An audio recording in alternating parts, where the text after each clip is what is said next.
any given moment. You might have heard of it. It's called the Buffett indicator. Now, what this thing does is pretty simple. It just compares the total value of the entire stock market to the country's total economic output, or GDP.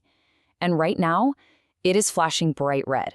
The market is valued almost 70% higher than its long-term average.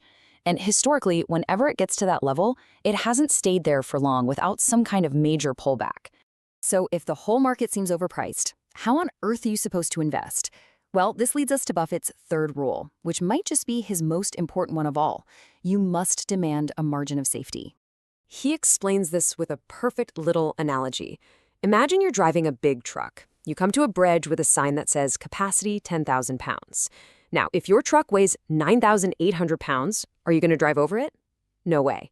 You drive a much lighter truck to leave yourself plenty of room for error. In investing, the company's real value is the bridge's capacity. The price you pay is the truck's weight, and that big, safe gap in between, that's your margin of safety. And in a risky market, you want that gap to be huge. And the last warning sign isn't about numbers. It's about people. It's about behavior. We're seeing a massive spike in regular, everyday investors engaging in super risky, short-term trading. And that kind of gambling fever, well, historically, it's often a pretty good sign that we're near a market top. Buffett's cure for this kind of frantic activity, this fear of missing out, is his fourth and final rule. It's a mental model he calls the 20-punch card. Seriously, think about this. What if you were given a card with only 20 punch holes, and each one represented one investment decision for your entire life?